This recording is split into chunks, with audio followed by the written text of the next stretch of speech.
Assalamualaikum warahmatullahi wabarakatuh. Selamat pagi pada pemirsa Spinfo TV SMP 4 Payakumbuh. Kembali kita berbincang pada kesempatan ini, dan suatu kesempatan yang sangat berbahagia bagi kita bersama. Pada hari ini kita dikunjungi oleh saudara-saudara kita dari SMP Negeri 1 Pantai Cermin Kabupaten Solok, yang langsung dipimpin oleh Ibu Gusmi Darli bersama Kang Kom. Beliau untuk perkenalkan, belum apa juga nama beliau, walaupun kita sudah ada acara pembukaan. Pada kesempatan ini Bu Gusmi Darli mewakili kepala sekolah yang kebetulan beliau juga ada urusan yang tidak bisa diwakilkan, yang harus beliau tuntaskan di Dinas Pendidikan Kabupaten Solok pada hari ini. Baik, kita sapa sejenak tamu kita ataupun yang cerita istimewa datang pada hari ini, Bu Gusmi Darli dan kawan. Selamat pagi Bu Gusmi Darli. Pagi Pak. Ya, selamat datang di studio kita Spinfo TV SMP 4. Kita berbincang ya seputaran lingkungan kita gitu. Nah, jadi untuk itu kita minta para beliau dulu untuk mengenalkan kepada kita bersama. Walaupun timnya cukup banyak tadi, tapi yang sempat bergabung ke studio adalah 3 orang. Kita berikan waktu pada Bu Gusmi Darli dulu untuk lebih dekatnya dengan kita bersama, untuk lebih jauhnya mengenal beliau. Silakan Bu. Baik. Assalamualaikum warahmatullahi wabarakatuh. Terima kasih kesempatan yang luar biasa diberikan ke kami, bisa masuk di studio SMP Negeri 4 Payakumbuh. Merupakan suatu kehormatan bagi kami bisa duduk di sini didampingi oleh Kepala SMP Negeri 4 Payakumbuh. Baik, saya akan perkenalkan teman saya. Di sebelah kiri saya ada Bunda Musawalis. Beliau adalah guru agama. Kemudian sebelah kirinya lagi ada Ibu Sukmayarta, yang insya Allah 1 tahun lagi juga akan pensiun. Tapi semangat beliau untuk kelas digital ini kita acungi jempol, bersemangat Pak, masih bersemangat. Itu tanda-tanda orang-orang yang 45 ya Pak. Iya. Kita masih bersemangat. Semangat tinggi. Ya, walaupun dari detik terakhir ya Pak ya, detik terakhir. Injury time ya. Ya, injury time istilahnya ya Pak. Tapi semangat beliau patut kita acungi jempol Pak. Iya. Mungkin itu Pak perkenalan. Terima kasih Bu Gus ya. Ya. Nah, Bu Gus sebagai sumber kita bersama. Dalam hal ini kita tentu yang pertama kami ingin tahu juga, sholat tadi begitu jauh, jam berapa tadi Bu kita mulai di sana gitu? Kami berangkat tadi Pak mulai dari jam 9 malam ya. Jam 9 malam sampai di mana tadi SPBU? Piladang ya. Iya. Piladang sebelum subuh. Nah, sholat subuh kemudian siap-siap untuk ke sini, mandi dan sarapan anak-anak di situ tadi. Iya. Baru kami lanjutkan perjalanan ke sini Pak. Wah, suatu pengorbanan luar biasa mulai dari jam 9 malam. Hanya habis waktu di bis gitu ya. Iya. Mudah-mudahan Pak. Iya. Banyak juga siswa kami yang mabuk tadi. Ya namanya perjalanan gitu kan. Jadi kita acungkan apresiasi kepada kawan-kawan kita dari Pantai Cermin yang demi ilmu, demi perjuangan di anak-anak, semalaman tidak tidur, namun tampilan tetap cerah. Anak-anak pun begitu gitu. Alhamdulillah. Semangat. Itu kunci semangat penting. Kalaupun kita punya power tapi semangat tidak ada, susah juga ya. Baik, pada hal ini kami ingin juga sampai kepada pemirsa bahwa kedatangan dari kawan-kawan dari Pantai Cermin adalah untuk saling berbagi ataupun melihat bagaimana pelaksanaan dari kelas digital di SMP 4 Kota Payakumbuh. Seperti materi sudah disampaikan bahwa SMP 4 Payakumbuh sudah merintis kelas digital semenjak tahun 2018 dan aplikasinya 2019. Jadi program itu sudah dirancang dari 2018 dan sekarang kita sudah punya 8 kelas digital, 3 rombel kelas 7, 3 rombel untuk kelas 8 dan 2 rombel kelas 9 gitu.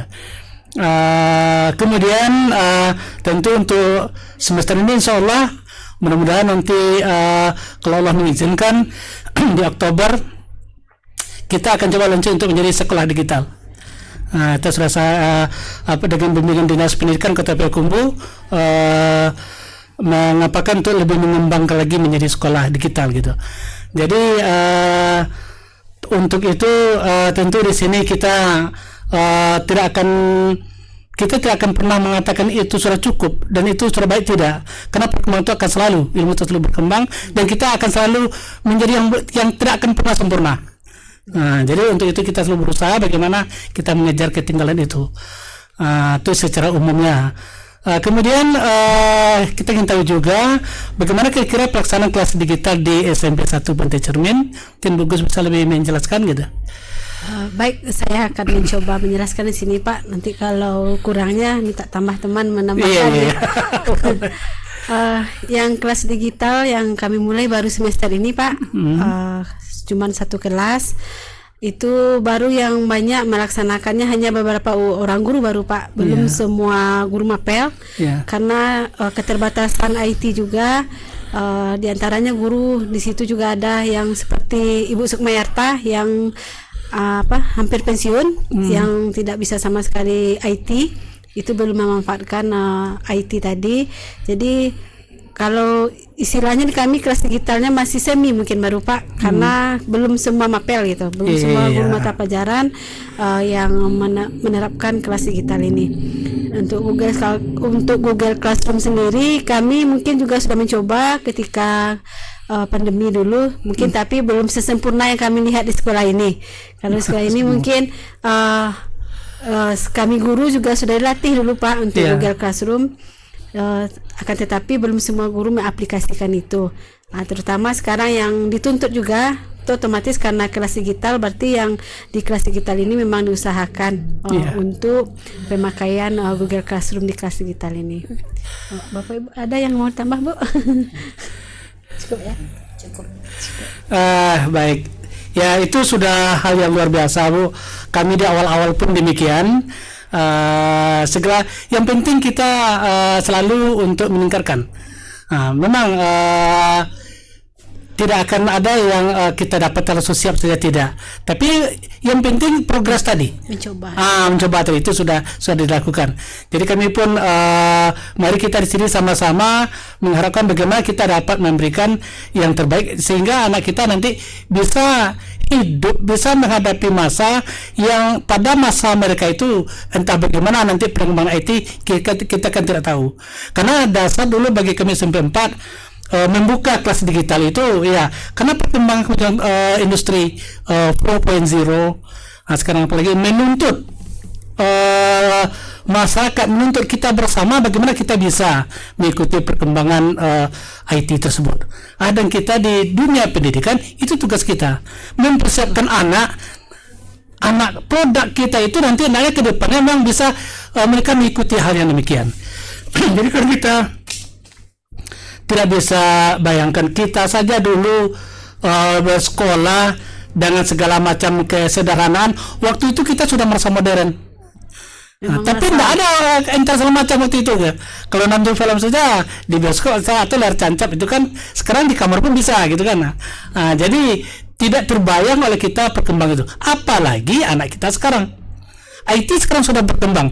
Kita tidak bisa bayangkan bagaimana pesatnya pada mereka masa mereka dewasa nanti. Dan itu yang harus kita persiapkan. Jadi mari kita dengan adanya juga SMP 1 Pantai Cermin yang telah berusaha ke arah sana, sama-sama kita untuk memberikan terbaik untuk anak-anak kita. Dasar kelas digital itu sebenarnya untuk itu, bukanlah sekedar ingin modern-modern, tidak. Tapi bagaimana kita mempersiapkan generasi muda kita nanti, anak-anak kita, karena itu salah satu tanggung jawab kita. Tanggung jawab kita apa yang bisa kita lakukan, apa yang kita berikan untuk masa depan mereka gitu kan. Nah, jadi kita jangan sebagai seorang pendidik di sanalah inovasi kita diajak untuk membaca, memprediksi bagaimana peluang anak kita di masa depannya gitu. Namun demikian, kelas digital bukan hanya satu-satu cara untuk itu, tidak. Dengan memberikan yang terbaik bagi anak-anak kita, itu kan lebih banyak hal lain yang bisa kita lakukan. Dan kami juga lihat dari YouTube-nya, Instagram-nya dari SMP 1 Bete Cermin, itu sangat bagus sekali. Lingkungannya suka apik sekali kami lihat. Jadi banyak hal. Bisa Ibu mungkin apa program-program utama di sana yang sedang berkembang sekarang, mungkin ini bisa disampaikan gitu. Selain dari kelas digital itu yang kami lihat itu banyak sekali gitu. Program anak. Yang sudah kami cobakan juga Pak, programnya seperti sebelumnya ada tahfiz. Iya. Sekarang tadarus. Di awal pembelajaran dimulai dengan apel pagi itu pembacaan Asmaul Husna. Iya bagus. Masuk ke kelas kita mulai dengan tadarus. Kemudian setelah proses PBM 3 jam sebelum istirahat kita duha. Ya, duha. Kemudian diteruskan dengan sholat zuhur berjamaah. Itu yang pembiasaan di sekolah kami baru Pak. Iya. Dan itu sangat kalau kita sangat diperlukan. Itu sekarang yang ada dibutuhkan dalam menghadapi era teknologi ini. Karena bagaimanapun juga ketika kita membawa anak kita ke era teknologi itu harus dia punya benteng. Bentengnya dalam menanamkan nilai-nilai agama, karakter anak yang betul-betul kalau kuat dia dengan pondasinya gitu. Jangan nanti anak kita terombang-ambing oleh teknologi sementara keimanannya jiwanya keropos gitu. Itu sangat langkah yang tepat kita patut kita berikan, kita contoh juga dari SMP 1 Bete Cermin dengan program-program yang demikian gitu untuk karakter anak. Baik. Kemudian mengenai bagaimana dengan lingkungannya, apakah sekolah adiwiyata atau apa? Karena melihat itu rindang sekali di sana gitu. Untuk adiwiyata mungkin kami belum Pak, masih proses menuju ke sana mungkin baru Pak. Mungkin kalau di postingan itu mungkin istilah orang memposting kan pasti yang ini yang menonjolnya mungkin yang ditampilkan baru ya Pak. Tapi secara ini belum kami Pak. Tapi kami yakin itu dengan lingkungan itu tentu sekolah akan asri, walaupun belum lama masuk secara resmi untuk adiwiyata, itu tidak masalah. Sebenarnya untuk adiwiyata itu adalah bagaimana kita bisa anak itu, warga sekolah, masyarakat sekolah itu peduli dengan lingkungan, kemudian menghemat segala sesuatu seefisien mungkin dengan memanfaatkan apa-apa yang ada pada lingkungan. Dan alhamdulillah untuk sekarang kami di SMP 4 itu sedang proses untuk lomba adiwiyata nasional. Dia mohon juga doanya, mudah-mudahan bahan sudah masuk sukses gitu kan. Bisa juga kita saling berbagi untuk hal yang demikian dia. Sedikit Pak, saya mungkin sebagai guru yang sudah seperti apa yang disampaikan Bu Gus tadi, mungkin untuk IT saya kurang. IT sedikit yang wajib aja yang bisa. Tapi dengan kehadiran kami tadi, ada yang ingin saya dapatkan dari sini. Bagaimana kiat? Saya melihat siswa SMP 4 begitu disiplin pagi. Kalau mungkin itu salah satu juga kekurangan kami baru. Kalau tadi kami lihat tidak ada satupun anak yang terlambat.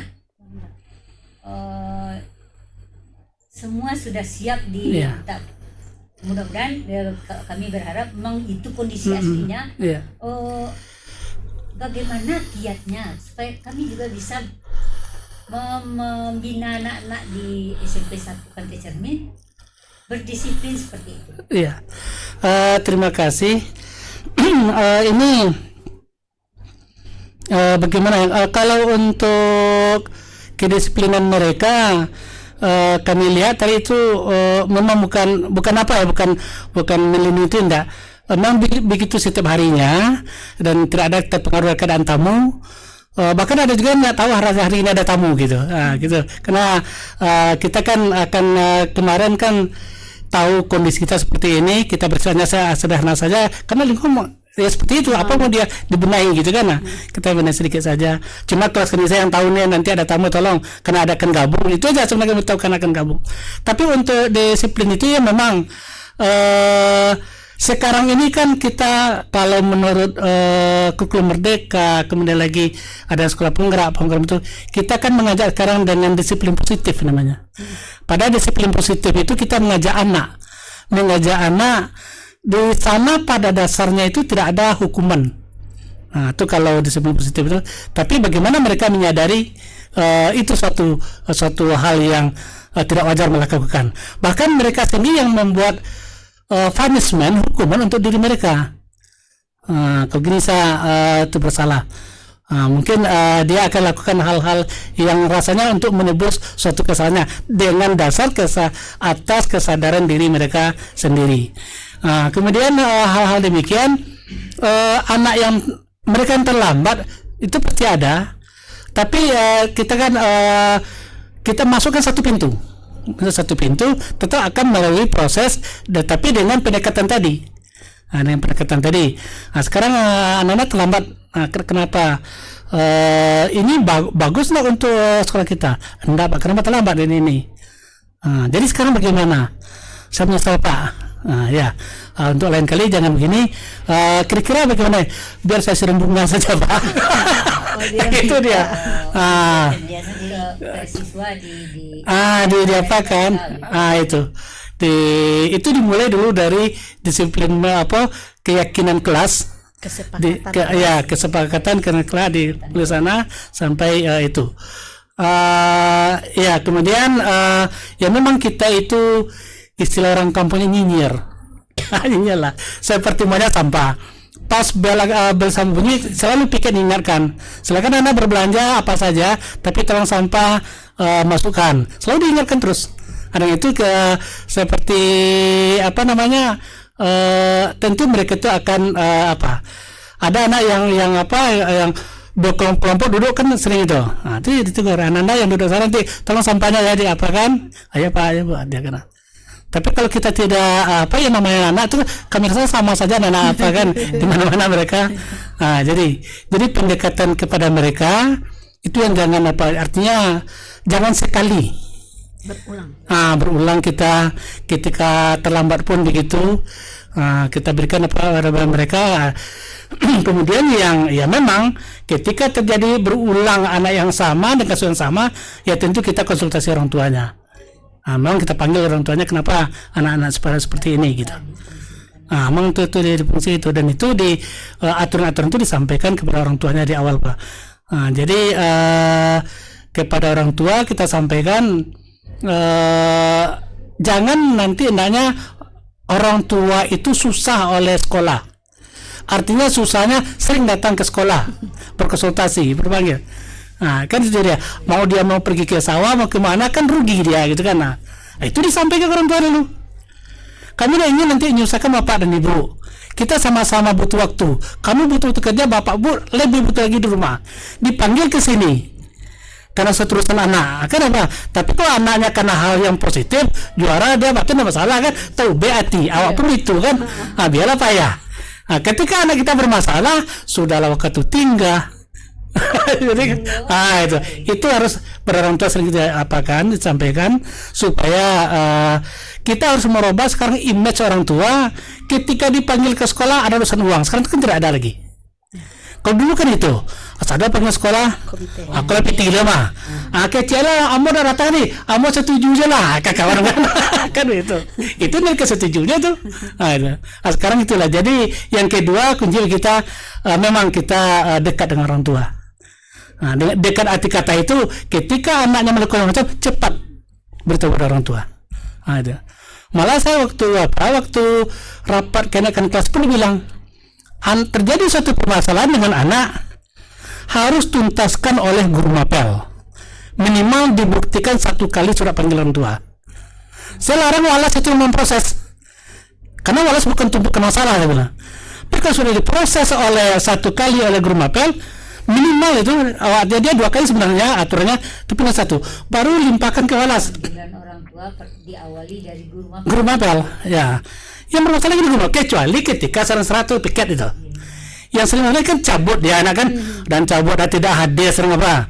Itu guru mapel. Karena kasus anak situ guru mapel itu tidak sama. Anak ini hadir, tapi mungkin guru ini dia hadir.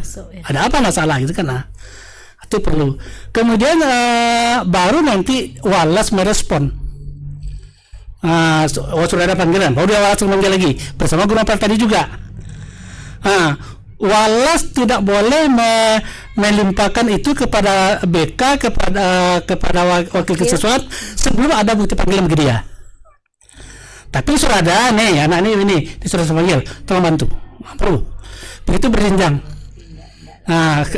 Setelah itulah baru nanti ke BK, satu baru nanti ke wakil kesiswaan. Tentu nanti terakhir baru kita yang kepala sekolah menerima kasus. Jadi boleh dikatakan kalau enak juga gimana ya. Tapi itu proses, bukan ini enak tidak. Yang kami boleh kadang 1 tahun itu nggak ada menerima anak bermasalah. Karena harus tuntas bawa dulu. Kalau ada keberatan saya lihat itu mana perasaan wakil, perasaan apa. Bukan kita mengelak, tidak.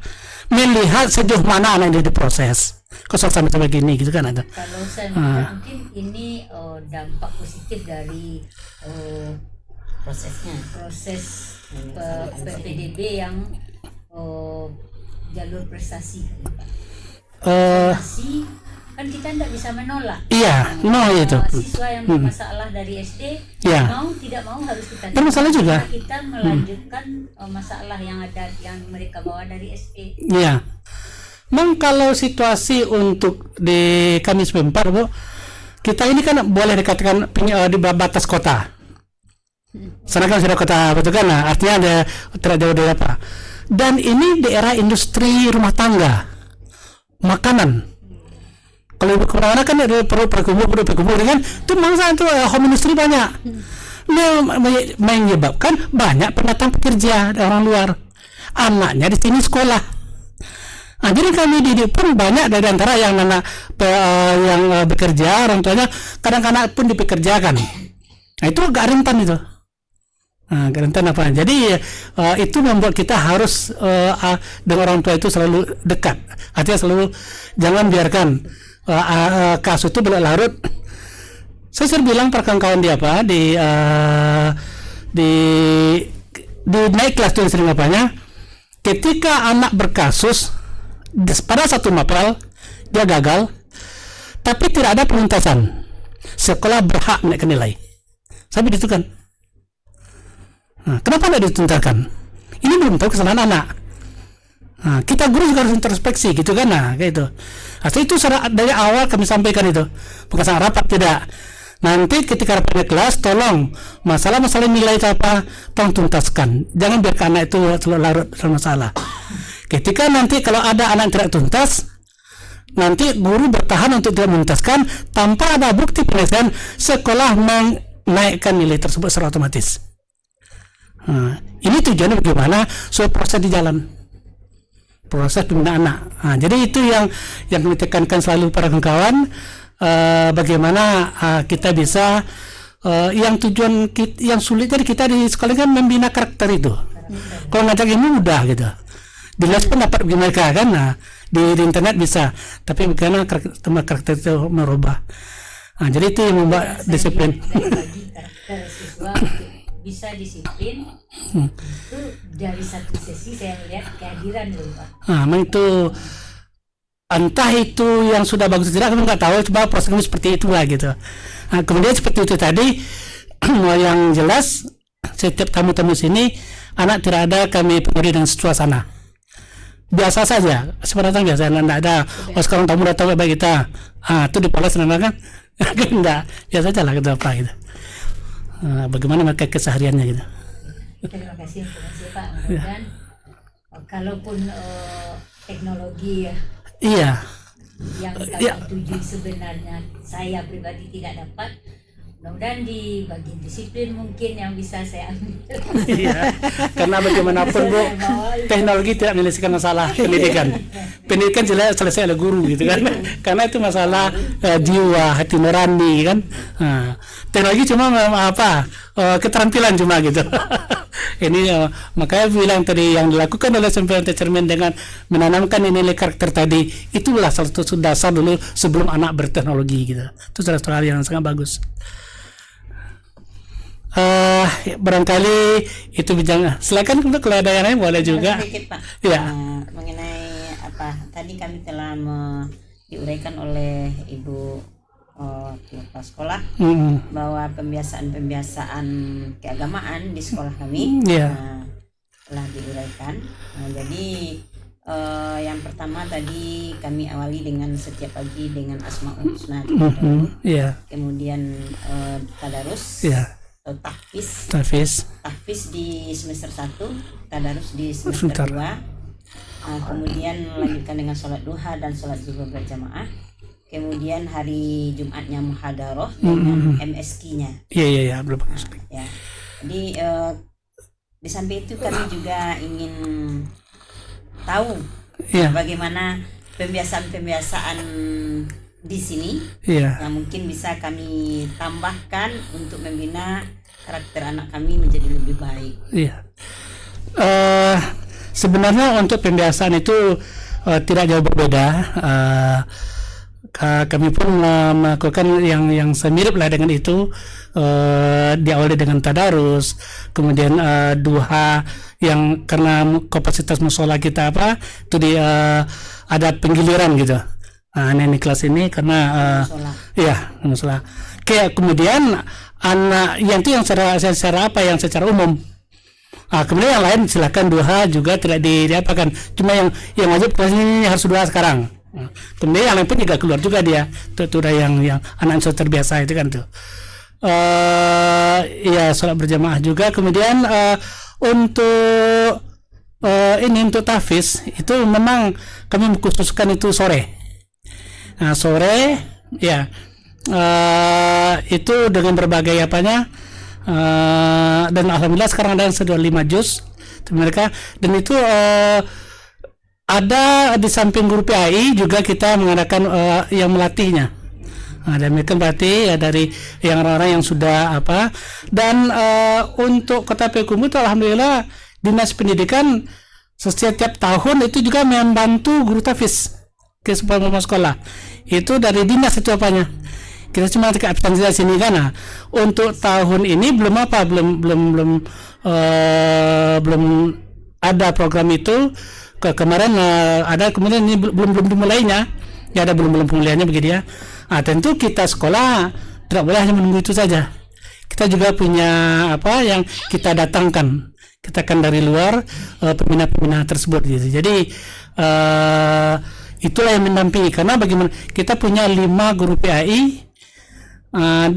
Itu kan kalau untuk tahfiz itu paling banyak sebenarnya kan 20 susah. Sebenarnya kan 10 standarnya.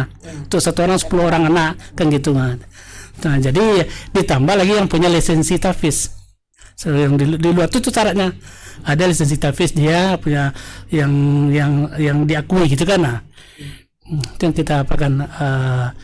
Dan di samping itu juga seperti tadi kegiatan Jumat dan muhadarah, kemudian dan itu pun karena hari Jumat itu jadi kadang sekarang ini muhadarah kadang diselingi dengan senam, karena pada sekolah sehat kan harus ada senam selalu. Kemudian ada lagi seperti English Day, pelaksanaan dalam bahasa Inggris semuanya. Bahasa muhadarah tadi tapi dalam bahasa Inggris. Jadi muhadarah 2 kali, 1 kali tapi yang di sini isinya itu juga keagamaan juga dia. Cuma bahasa yang paling lebih dominan oleh bahasa Inggris gitu. Baik nyanyinya yang religi bahasa Inggris kenapa itu kita apakan. Berarti untuk ini tadi Pak yang ditampilkan tadi itu dari kegiatan ekstra Pak? Iya. Kayak pantomim. Bagaimana waktu ekstranya Pak? Karena di sini kan juga full day ya Pak ya? Iya. Waktunya kapan Pak? Untuk ekstra itu dilakukan ya memang sore, kemudian pada hari Sabtu dan Minggu. Oh, Sabtu Minggu. Sabtu dan Minggu gitu. Kemudian untuk ke apa namanya suatu keterampilan tertentu kami memakai pelatih luar seperti silat. Sini nggak ada, tapi anak-anak banyak silat gitu kan. Nah itu kita pakai pelatih di luar. Kemudian kalau anak itu ada suatu kegiatan itu di sekolah seperti renang mah mungkin guru rutin ngajar. Biasanya ada klub. Nah, itu. Jadi bagi kami apabila anak itu sudah pernah juara kota, minimal kota itu nanti untuk ke provinsi seperti OSN apa ya, dia renang juara di kota. Untuk ke provinsi itu pelatih kami yang bayar. Sekolah ya Pak ya. Nah ya, jadi ada sekolah untuk itu. Nah, jadi untuk hariannya biar rutinnya itu syarat adalah pernah juara. Nah, pernah dia juara, jadi nanti latihan orang tua saya terbantu. Betul seperti anak silat kemarin, anak kita kan juara silat, sudah sering diajak kemana kan, anak itu diambil, ini biar silatnya diganti untuk sebulannya, biar dia latih di luar, ya. Nah, dia latih dulu pelatihnya. Nah, kemarin kan yang baru yang laki-laki itu nomor 2 provinsi belum sempat ke nasional, yang putri nomor 3 itu kan, belum sempat atau apa. Nah, jadi jadi kita dengan karena hal-hal tertentu itu butuh skill tertentu gitu. Jadi tidak bisa semua guru menuntaskan itu. Dan guru itu sudah tahu. Dan guru mulai yang menjadikan pelatih. Seperti untuk olimpiade saja, IPA, matematik itu tetap ada pelatih di luarnya gitu. Nah, yang nanti guru penampingnya apa? Dilatih oleh pelatihnya, kemudian guru apa? Nah, itu yang diambil kalau olimpiade itu memang dari SMA ngambil. SMA yang juga pelatih olimpiade dia. Dikemukakan sama saya, ada bukti dia di SK-nya, saya lihat dulu gitu. Nah, itu berubah. Berarti memang untuk bakat anak-anak tidak terputus nanti dapat. Itu bola di awak beko jadi dapat. Itu yang harus kita pada murid baru itu yang harus sampaikan orang tua itu. Dia kadang-kadang anak kan pemalu. Bagi kita tidak terjangkau di mana bakatnya semua.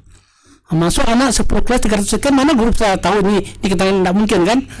Bagi anak yang tolong orang tuanya sampaikan apa skill anak ketika di SD. Jadi itu bagus tadi wawancara ya Pak. Enggak, tuh rapat. Di rapat pertemuan pertama murid itu sampaikan itu. Yang wawancara ini untuk penerimaan digital kan. Itu disampaikan ke para bapak ibu, anak kita mungkin sudah punya banyak bakat dan talenta ketika di SD. Tolong sampaikan ke gurunya, karena anak itu ada pemalu. Jangan sampai nanti itu tadi patah di jalan, lah dia awak mau patah. Itu sampai dulu anak ambo tuh SD tamat SD bagus. Hati bersembar pandai sial ya kan salah. Kadang kita tidak tahu dia tuh punya kemampuan kan. Itu. Cuma kita sampaikan di rapat para pertemuan murid yang pertama. Ada lagi Bu? Banyak hal positif mungkin Pak yang akan kami bawa. Banyak oleh-oleh pulang. Banyak oleh-oleh ya. Kita kenapa yang dari dari sana pun juga banyak hal yang bisa kami petik juga. Ada di sini kita tuh udah sama berbagi kan. Kita sama-sama pendidik. Kewajiban kita sama. Bagaimana kita sama-sama memberikan yang terbaik untuk anak kita. Itu yang fokus kita tetap itu gitu. Jadi kita yang harus tidak pernah kita lupakan adanya jiwa keikhlasan. Mari kita lakukan sesuatu dengan keikhlasan. Ketika kita beranjak dari sana tidak akan stres, nggak ada stroke kita gitu. Karena kita ikhlas. Bukan bekerja kalau kepala sekolah bukan karena kadis dia bekerja. Kalau guru bukan karena kepala sekolah dia bekerja kan. Karena dia punya tanggung jawab itu aja lah. Kita nggak pernah anak kita, orang sudah menyerahkan anak kepada kita. Maaf saja gaji kita makan itu untuk itu. Maaf ya, kenapa? Kalau itu kita sadari, apapun kita kerjakan di sekolah itu nggak akan jadi beban gitu. Karena itu tugas kita gitu. Jadi kalau berangkat dari sana kita mudah-mudahan kita niatkan untuk amal jariah, Allah akan memberikan yang terbaik untuk kita. Amin. Baik para pemirsa, itulah barangkali bincang-bincang kita dengan sahabat kita ataupun para pendidik dari SMP 1 Pantai Cermin Kabupaten Solo yang sudah hadir bersama kita pada hari ini.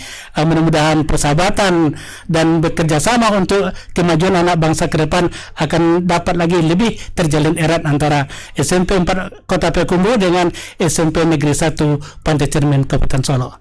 Demikian, terima kasih. Assalamualaikum warahmatullahi wabarakatuh. Waalaikumsalam warahmatullahi wabarakatuh.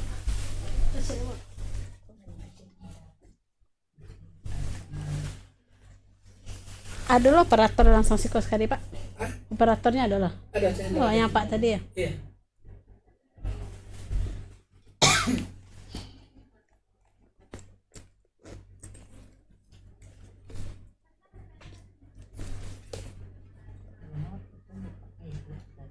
Tolong dia traktor,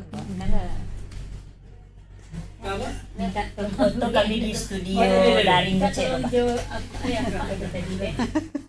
yang sama apa Pak? Jumpa lah kami.